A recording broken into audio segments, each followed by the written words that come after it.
सोमवार व्रत कथा। एक बहुत धनवान साहूकार था जिसके घर धन आदि किसी प्रकार की कमी नहीं थी, परंतु उसको एक दुख था कि उसके कोई पुत्र नहीं था। वह इसी चिंता में रात दिन रहता था। वह पुत्र की कामना के लिए प्रति सोमवार को शिवजी का व्रत और पूजन किया करता था तथा सायंकाल को शिव मंदिर में जाकर शिवजी के श्री विग्रह के सामने दीपक जलाया करता था। उसके इस भक्तिभाव को देखकर एक समय श्री पार्वती जी ने शिवजी महाराज से कहा कि महाराज, ये साहूकार आपका अनन्य भक्त है और सदैव आपका व्रत और पूजन बड़ी श्रद्धा से करता है, इसकी मनोकामना पूर्ण करनी चाहिए। शिवजी ने कहा, हे पार्वती, ये संसार कर्म क्षेत्र है। जैसे किसान खेत में जैसा बीज बोता है वैसा ही फल काटता है, उसी तरह इस संसार में जैसा कर्म करते हैं वैसा ही फल भोगते हैं।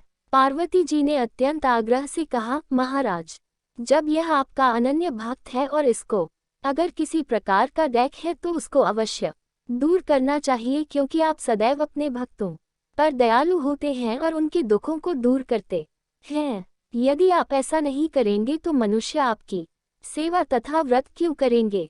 पार्वती जी का ऐसा आग्रह देख शिवजी महाराज कहने लगे, हे पार्वती, इसके कोई पुत्र नहीं है, इसी चिंता में यह अति दुखी रहता है। इसके भाग्य में पुत्र न होने पर भी मैं इसको पुत्र की प्राप्ति का वर देता हूँ, परंतु ये पुत्र केवल 12 वर्ष तक जीवित रहेगा। इसके पश्चात वह मृत्यु को प्राप्त हो जाएगा। इससे अधिक मैं और कुछ इसके लिए नहीं कर सकता। ये सब बातें साहूकार सुन रहा था। इससे उसको न कुछ प्रसन्नता हुई और न ही कुछ दुख हुआ। वो पहले जैसा ही शिवजी महाराज का व्रत और पूजन करता रहा।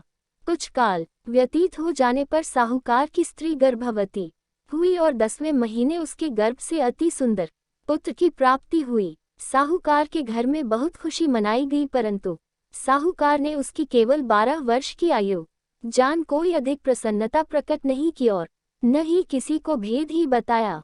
जब वह बालक 11 वर्ष का हो गया तो उस बालक की माता ने उसके पिता से विवाह आदि के लिए कहा, तो वह साहूकार कहने लगा कि अभी मैं इसका विवाह नहीं करूंगा, अपने पुत्र को काशी जी पढ़ने के लिए भेजूंगा। फिर साहूकार ने अपने साले अर्थात बालक के मामा को बुला उसको बहुत सा धन देकर कहा, तुम इस बालक को काशी जी पढ़ने के लिए ले जाओ और रास्ते में जिस स्थान पर भी जाओ यज्ञ करते और ब्राह्मणों को भोजन कराते जाओ। वो दोनों मामा भांजे यज्ञ करते और ब्राह्मणों को भोजन कराते जा रहे थे।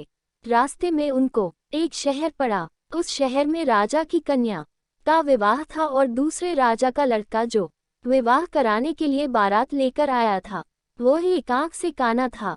उसके पिता को इस बात की बड़ी चिंता थी कि कहीं वर को देख कन्या के माता पिता विवाह में किसी प्रकार की अड़चन पैदा न कर दें।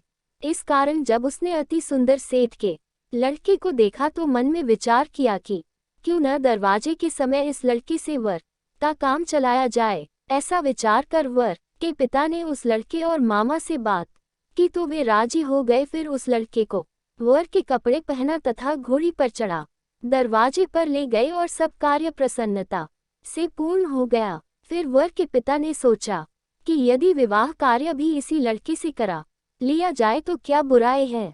ऐसा विचार कर लड़के और उसके मामा से कहा, यदि आप फेरों का और कन्यादान के काम को भी करा दे तो आपकी बड़ी कृपा होगी और मैं इसके बदले में आपको बहुत कुछ धन दूंगा। तो उन्होंने स्वीकार कर लिया और विवाह कार्य भी बहुत अच्छी तरह से संपन्न हो गया।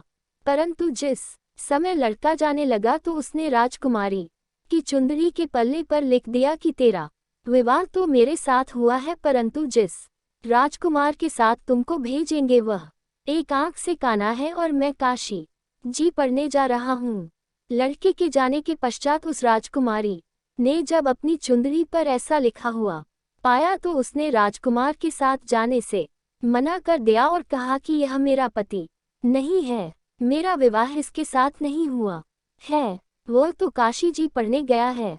राजकुमारी के माता पिता ने अपनी कन्या को विदा नहीं किया और बारात वापस चली गई। उधर सेठ का लड़का और उसका मामा काशी जी पहुंच गए। वहां जाकर उन्होंने यज्ञ करना और लड़के ने पढ़ना शुरू कर दिया।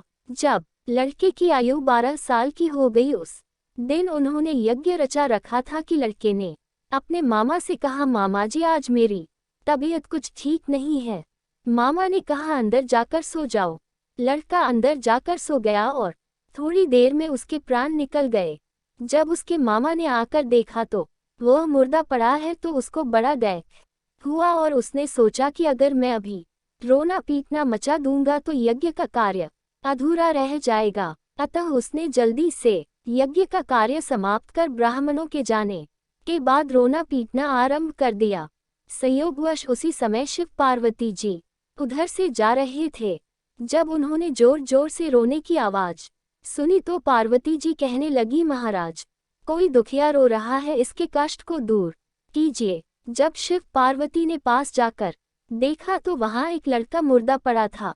पार्वती जी कहने लगी, महाराज ये तो उसी सेठ का लड़का है जो आपके वरदान से हुआ था। शिवजी कहने लगे, हे पार्वती इसकी आयु इतनी थी सो ये भोग चुका।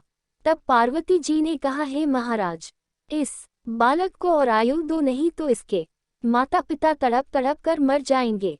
पार्वती जी के बार बार आग्रह करने पर शिवजी ने उसको जीवन वरदान दिया और शिवजी महाराज की कृपा से लड़का जीवित हो गया। शिव पार्वती कैलाश चले गए।